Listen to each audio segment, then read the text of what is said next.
You tuned in to Just Flag with Melody, and President Ibrahim Traoré has finally responded to General Langley. Now, he didn't just give a response, but he spoke with passion. And more importantly, he spoke from a place of empowerment. Let's discuss this response. President Ibrahim Traoré said many things during his press conference in regards to some of the allegations that General Langley has made against him. The greatest impact in his response to me is when he said he wasn't upset at the fact that he was American. He wasn't even upset at the fact that he was another general. What he was most upset and hurt by was the fact that this was another black male tearing him down and not even having substantial facts to back up the claims and allegations that he was making against President Ibrahim Traoré. So General Langley recently spoke out against President Ibrahim Traoré, accusing him of misusing the gold of Burkina Faso. And we discussed this briefly on the channel some time ago, but even I was saying the same exact thing that President Ibrahim Traoré said during his press conference. The gold belongs to Burkina Faso. They have the right to do whatever they want to do with that gold. If they want to take that gold and build golden bathtubs for all their citizens, it's their gold. They can do that. If they decide to use that same gold to pave highways in their country, it is their gold. They have every right to use it for whatever purpose they see fit. I say this all the time on my TikTok channel, right here on Just Vlog, that it's a shame that we are still being used against each other. They've done the same thing, and we just had this conversation also. They've done the same thing so many times again. And now in 2025, they're like, listen, if it's not broke, don't fix it. We've been using them against each other. We've been able to go to black people and sell them a story or pay them a little bit of money, and they take the bribe each and every time. They don't ever stand up for nothing. They don't ever have a voice. All you got to do is give them a little bit of money, and they are doing any and everything that you ask them for. And so they know this so well about a lot of us black people that we are willing, ready, and able to sell out each other for a little bit of change.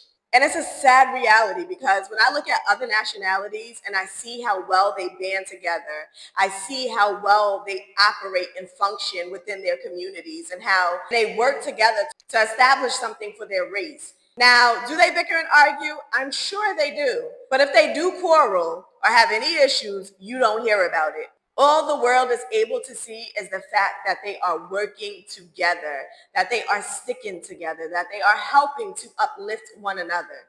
And that's something that does not exist in our community very often. Now, granted, you have some people who can come together and make a greater good possible, but 9 times out of 10, when black people get together, it's always an issue. It's always too many chiefs and not enough Indians. It's always the crab in a bucket mentality. And that is what drags us down each and every time. We can never see beyond because we're so busy not only attacking each other, but working with other cultures to bring our very own culture down.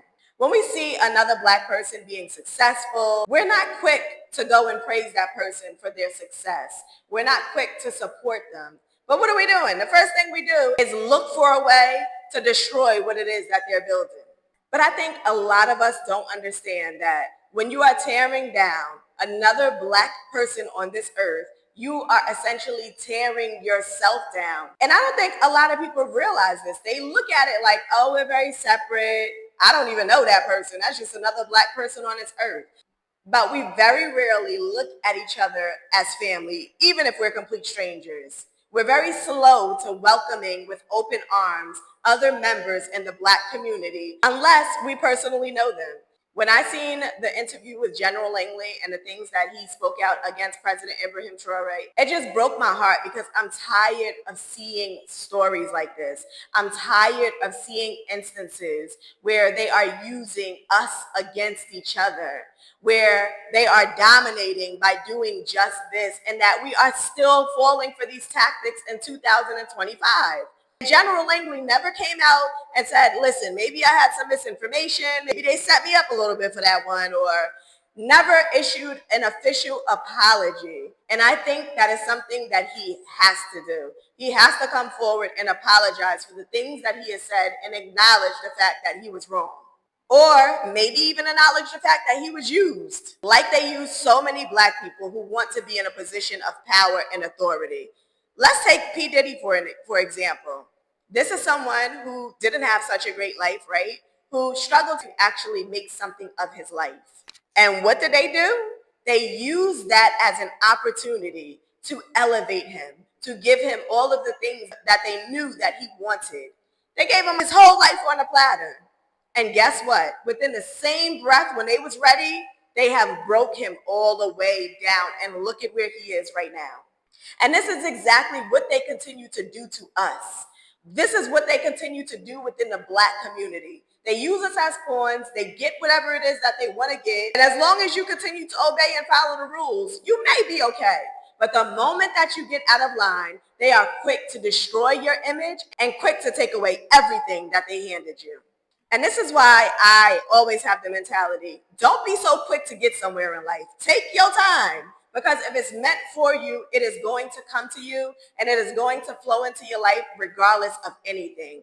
But some of us are so impatient. We're just quick to take the first opportunity that comes our way. And just because it seems like a good opportunity doesn't necessarily mean that it is. We all know the saying that everything that glitters is not gold. We need to learn patience in our community. We need to understand that struggles happen. One day you may have a bunch of money and the very next day you may have none. And it's just sometimes the waves of life that we have to ride. When people are down in their moment, they get so desperate. They're willing to say and do anything just for a chance to have an illusion of an experience. As Black people, our mentality sometimes is too fixated on money. Yeah, sure, we need money in life. Everybody knows that. Everybody knows that we need money to accomplish certain things. We know that money can be power. We know that money can be used as a tool to access resources or a tool to help grow our economies. But it does not mean that you sell out yourself and you sell out your culture all in the name of needing money. Because truth be told, if we all came together, I don't care if you had $1. Do you know how many Black people exist on the face of this earth? Say we all came together for a greater good to put our monies together, no matter the amount. $1, $2, whatever. And we all came together as one to combine our money. Do you know the amount of wealth that we would have flowing through our communities? But we don't think like this. We don't think unity. We don't think coming together for a greater good. We don't even think about collabing and putting out money together, doing business ventures together. We don't think along those lines because we're too busy thinking, how can I destroy him? Or how can I destroy her? Who is within my race, yes, but it's all about me. I want to be the face. I want to get ahead. I want to show the world that I'm big. I want to show the world that I'm powerful, that I'm mighty. It's all about power. It's all about entitlement. It's all about ego when it comes to our culture. But when do we finally open up our very good eyes and realize that there is so much more to life than this? There is so much more to life if we would just come together and work together. And this is something that they did way back in the days when they was flooding out our communities, burning down our business establishments, and destroying our wealthy communities. We understood back then the importance of coming together and working together for a greater good. We understood the purpose of putting our finances together. We understood the importance of unity. And that's something that they have worked very hard at destroying. They seen back then that, oh, no, you see what they doing over there in them communities? If we're not careful enough, they'll destroy everything that we have and they'll be even the ones that's taken over. And they couldn't afford that to happen. So they had to find a way to destroy the image of the Black person, to destroy the unity, which is most important in the Black community. They did everything in their power to cripple our economies. They did everything in their power to destabilize us. And we still unfortunately have Black people with this same slave mentality. And I mean, when I think about it, I can't really blame them sometimes because I feel like they have really done damage to our mindset. We have a lot of bad, very dangerous habits that we need to break. And if we don't start breaking them and start breaking them fast and stop looking at each other as an enemy, they will forever keep us suppressed. They will forever continue to plunder us. We will forever continue to be the pawn in this game that they want to play. But the moment that you make the conscious decision to stop playing this game with them, tap out, you will see how quick the Black community will grow. You will see how beautiful our communities will start to flourish. But this is something that's not going to happen overnight. And it's for sure not just going to walk into your life and take a seat. If you're not putting your effort into changing, if you're not doing your due diligence to become a better version of who you are, if you're not making a conscious decision on a day-to-day basis to help liberate our Black communities, then we will never see change. President Ibrahim Traoré is always a man of great wisdom. When he opens up his mouth, he commands everyone to listen. And when he made the statement that he was most of all hurt, like really hurt at the fact that here we are in 2025 and we are still opening our mouth to destroy each other. And as big and grown as General Langley is, he should know better. He's too old for everybody want to be a chief and not enough Indians type of mentality. He's too old to be used as a pawn in a game. You would think with all of the wisdom that he has gained over the years that he would be moving different, thinking different, that his mind would be free, that it would not still have been in shackles. It is very hurtful that we still have to witness our brothers and sisters in shackles. Given better circumstances and opportunities in life, maybe his mindset wouldn't be as enslaved as it is. But like I said, they've done a number on us and they've worked very hard to mentally enslave us because they realize we can't keep these people in chains forever because they will forever find a way to rebel. But what happens if we mentally enslave them? Now we got a plan. And so they use the school system, they use materialistic things, and they use religion to keep us in a chokehold, to keep us from elevating, to keep us from truly knowing who we are, to keep us divided and separated so that they can continue to conquer. Because they know as long as we're fast asleep snoring because we're mentally enslaved, they can continue to do whatever they want to do because we're never going to stand up for each other. We barely want to stand up for ourselves. So we really ain't about to stand up for another Black person.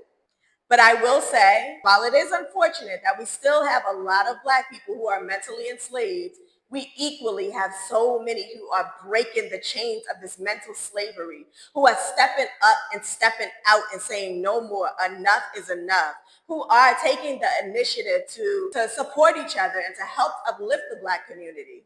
I just was on TikTok, I think it was yesterday, and I seen a TikTok from the Black Panther Party, and the way I was so excited, I seen these group of strong, powerful Black men taking it upon themselves to keep their neighborhoods safe.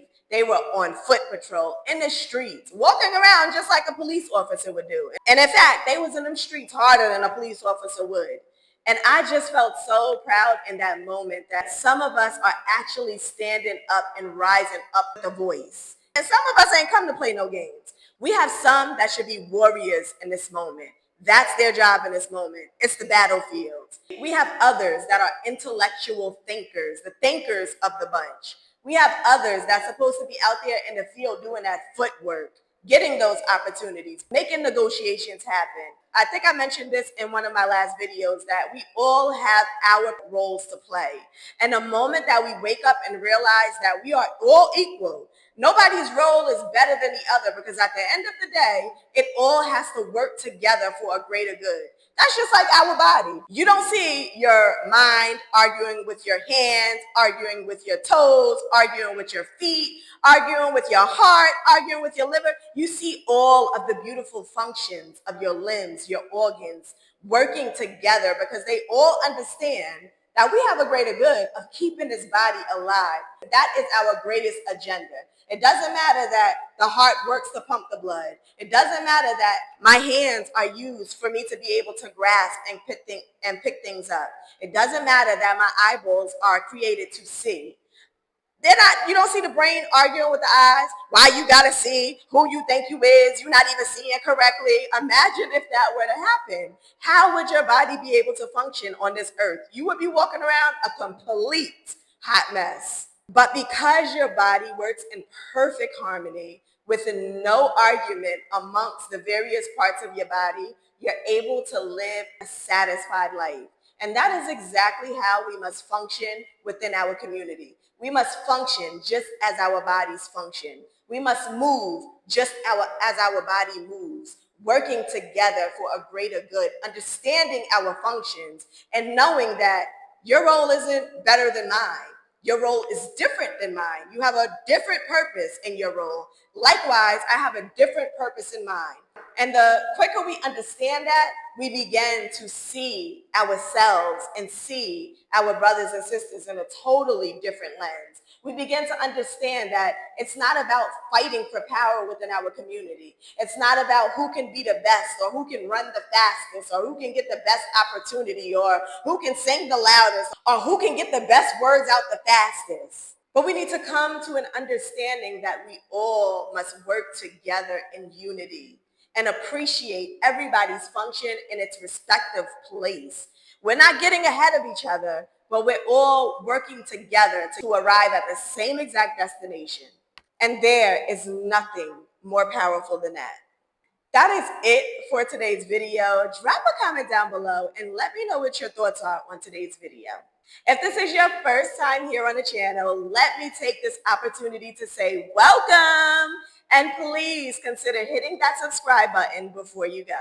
We also now have a shop right here on YouTube, Sacred Minerals, or you can visit sacredminerals.com where we have a full selection of all of our products. Thank you so much for joining me on today's video, and I will catch y'all on the next one.